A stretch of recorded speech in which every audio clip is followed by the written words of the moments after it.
Hello my friends, it's the Game Boy Geek here, and today strange occurrences are happening at Addison Apartments. You'll be solving mysteries, stopping cultists, and preventing the red-eyed demon from spreading corruption while advancing through the story. Sally Face Strange Nightmares is a cooperative board game where you'll play through different episodes with events and characters that echo the video game. It's for 2 to 4 players, takes 45 to 60 minutes to play, it's for ages 14 and up, and published by Maestro Media. Now the game's on Kickstarter right now, but today I'm going to be doing a rule school where I'll teach you how to set up and play the game so that you don't have to read the rulebook yourself. Well, I'll see you on this side. First, let's show you how to play.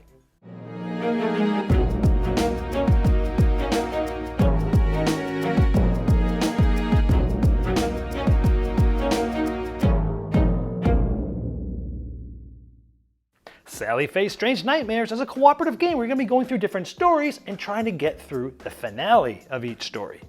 You'll be going through all different mysteries like trying to get behind the police tape into this door to see what's going on in the story, but you'll need to get rid of all the cops first and then work your way through progress of trying to finish this mystery. And you'll be doing this through all the different 5 floors of the apartment building. On your turn, you'll be rolling and possibly re-rolling dice up to 3 times. But you don't want to press your luck too much because demons cannot be re-rolled, and if you get 3 of them, you have to activate your own personal curse. And it will cause you to gain corruption, which if you get to the end is one way to lose the game. But you'll be using these dice to do different things. You'll also be spending items to help yourself or other players on their turns. You'll also be using those dice to move to different locations, as well as taking out a certain amount of cops, and then possibly adding some progress to any of the mysteries that are on your floor. But you can't neglect other mysteries because if new ones need to come in, these ones fail, and they're bad consequences. So let's see if you can work together to get to the finale and finally finish this specific story. Just a note here that these components are not final, so your final copy will look a little bit different in certain areas. I'll try to point out some of the most important ones to you as teaching you this. So let's first set up. You're going to take the apartment boards and you're going to place them in sequential order from floor 1, 2, 3. Above that is floor 4 and 5. Off to the side, you're also going to place the apartment room and the treehouse. It doesn't matter which one's on top here because they're all just sort of adjacent to all the other locations as well. Next, each player is going to select a character. They're going to get the character dial board for that character. They'll set their health to 15 and their sanity to 20. You'll also take the character standee and the charge token flipped face up like this with the colored side. Next, you're going to give each character their starting item. It will have their name on there, like Sal's mask, for example. If you're playing with less than 4 players, you will remove the starting items from the deck. Then you'll shuffle the rest of the item cards up, make a deck, and place that next to the apartment boards. You'll then find the curse deck. So you'll make sure the starting character has their face-up curse and their face-up starting item. If you're playing with less than 4 players, the rest of the curses can be placed back in the box. You won't need them. Next, you'll find these green mystery cards. You'll shuffle them up and place them in the deck next to the apartment boards. Next, you'll place this corruption board off to the side. You'll place the corruption marker off the board where it's basically 0, and the same for this consecration marker.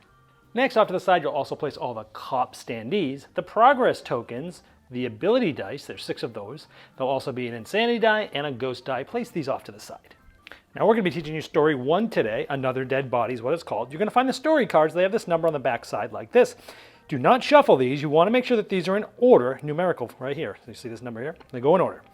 So keep them like that. You'll also find some finale cards. They look like this in my prototype, but they will say finale in the final version.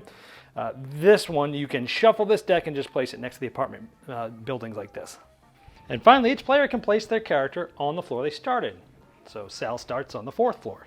Now over the course of the game, you're going to be going through a story, and you'll also be going through mysteries. You're trying to not only get to the finale, but also complete it. And over the course of the game, you may be reducing your health or sanity down to 0, and if so, you'll go insane or you'll become a ghost. If all players are either insane and or a ghost, then you'll all lose. You'll also lose if this corruption marker ever gets to the game over 20 spot. Now the player who most recently ate a bologna sandwich is the first player. Now players are going to be taking turns in clockwise order, and during a turn you're going to walk through the steps on your board there. You're also going to get all 6 ability dice. The first thing you do on your turn is either draw a mystery card or continue the story. At the beginning of the game, you haven't started the story yet, so you'll take the story card and flip it over. So you go to the story deck. Again, you're going to be flipping number 1 because these are going to be in order. And it will set the stage like a death in 403. You just moved into Addison Apartments, boxes still stacked and unopened, you hear voices in the hall. Apparently something horrible has happened in room 403. There's cops guarding the door, someone mentioned that the room belongs to Mrs. Sanderson, and there's a rumor she might have been murdered. If you see this green arrow, you're going to then continue to the next card. And when we flip it over, we're going to see what typically will look like a mystery card, but this is still a story card, if you will.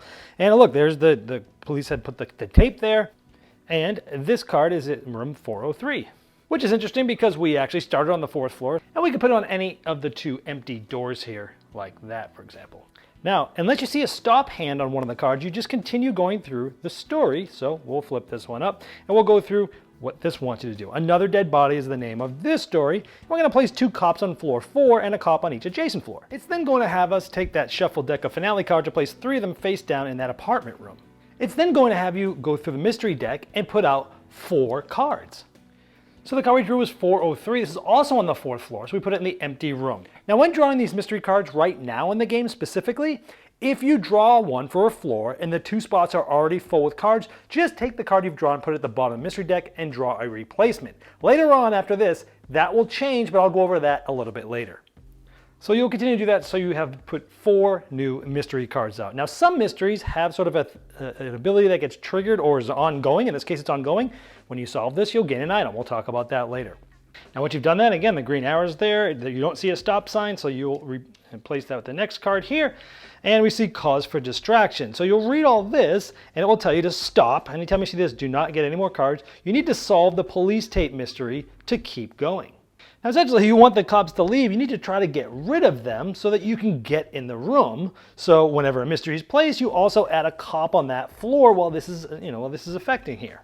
But that will go away once you solve the police tape. So again, each time we get a mystery card, which now that we're at the point where that stop was there in the story, at the beginning of everyone else's turn until we finish this part of the story, we're going to be pulling a mystery card, which in this case also tells us to put a cop on your floor. So we're trying to get rid of all the cops so we can get through this specific part of the story. So just to summarize, if you're not at a stop point in a story, meaning you probably just finished a part, you would draw story cards until you see stop. In this case, we're going to move on, but at the beginning of the next turn, if we haven't finished that story, you're going to draw a mystery card instead. So you're doing one or the other. But then you're flipping your player token, making sure it's like this, it's face up, because over the course of the game, you're going to be able to flip this to be able to use items. But at this point, you flip yourself over so that you're going to be able to use it on your turn and on other players' turns, and then you're going to roll the ability dice. Okay, so let's say we get to this part and it's time to roll the dice. So we roll the 6 dice there. Now, if you roll a demon, this has to be locked. It's off to the side. You cannot re-roll this. And these are bad because this is sort of a press your luck. Here's the dice pool that I have.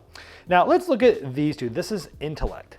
And to get past this part of the story, we're going to have to get 6 progress of intellect for this specific card because that's what's shown here. However, anytime there's any enemies like this, like the cops here, we cannot make any progress on this unless we get rid of them. And to remove them, we can use any of the dice to do that. And we can even use a demon die to get rid of one of the cops. However, we've got to press your luck because we know we want to keep these because these ones are the ones that are going to help us get past that tape there on the door. But we don't want these, so we'll roll them. Now you get up to 2 more re-rolls after the first roll, so we'll re-roll those. And let's say we ended up with this. Well, we got another demon, so this is going to go there just like that. And now this Sally face, that's a wild, so we're going to want to keep that, and we have this one left. So we have 1 possible reroll left that we can use. Now again, you can never reroll the demons, but maybe something else came up and I wanted to take the ones I originally locked and I wanted to reroll them. You can do that. You just can't reroll the demons. But in this case, I'm kind of happy with this. And do I press my luck? Because I'd like to get a Sally face or intellect, but I don't want to get a 3rd demon. Because if you roll and you get 3 demons, you need to activate your curse. Like this one says, lose 1 sanity. We would move that down 1 with using the wheel there. And again, if that gets to 0, you'll end up having to roll an insanity die with all the dice on your turn. Also, you'd have to remove a progress from all mysteries at your location. We haven't made any progress yet, but we're going to talk about that in just a moment. So let's say we decide to press our luck and we want to re-roll just that one. Oh, and great, we got a Sally face, so we can have this to deal with now. So we've got 2 demons and we've got the 2 intellect and the 2 Sally faces there. Now for the sake of this example, let's just assume this is how the board looked right now. Now normally you don't put the dice on the board like this, but to facilitate the teaching, I'm going to do that. Now remember, any die can be used to get rid of a cop, even the demon dice. So there's 2 of these, so let's just sort of spend these. to get rid of the 2 cops. They go back into the supply. And by the way, anytime you're supposed to put cops on the board and there's none left on the supply, you just don't do it. And here I have 4 left. Let's spend this die here to remove the last cop. And now we have 3 left. We have intellect, and these are wild. They could all be intellect. So we have 3 of the 6 needed. So we could spend these 3 dice. And now you'll take one of the progress markers and we put it on the 3rd step here. As soon as this gets to the 6th step, because that's what this says, then we will have completed this. So essentially we've just finished their turn because we rolled the dice, we activated the dice, we could move with the dice, or you could place progress. So it'll be the next player's turn. And remember, if you're at a stop hand here in the story, at the beginning of the player's turn, they're going to draw one of these green mystery cards instead. So we draw that card. Now this eventually is going to go on the 5th floor here, but the first thing you do when you draw a mystery card is you look at the rune. And you're going to start from the top floor, working your way down, left to right on each of the floors, and any mystery card that has that rune, this middle section of the card is going to activate. So because this matches this, now you never do it on the card that you're pulling, just the other cards, because this card has not really been placed yet. So here we're going to suffer 2 corruption.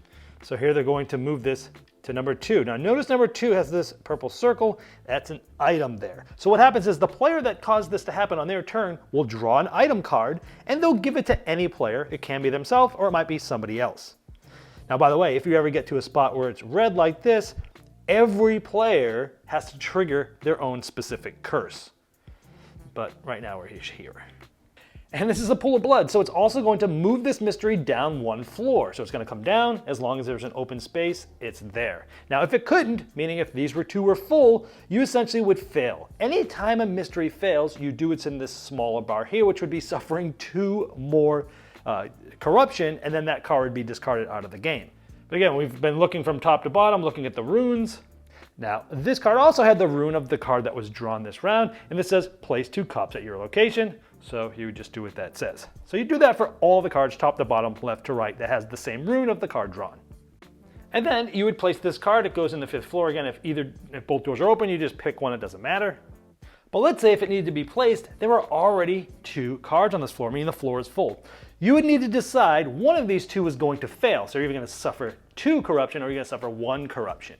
And it's not always an easy decision, because the one that you discard and fail, not only do you do the failure, but you also would take any progress cubes from there and remove them. So this one would only make you suffer 1 corruption, but you'd lose all of this progress you've made. You're 1 away from completing this dark ritual mystery, where this one you don't have any progress tokens, so you'll suffer 2, so there's some decisions there. If you can't come to a conclusion, the player whose turn it is will make the final say. So the group decided to fail that other card, and they took 2 corruption. So that's how you do step 1, draw the mystery card, because we weren't at a new spot in the story.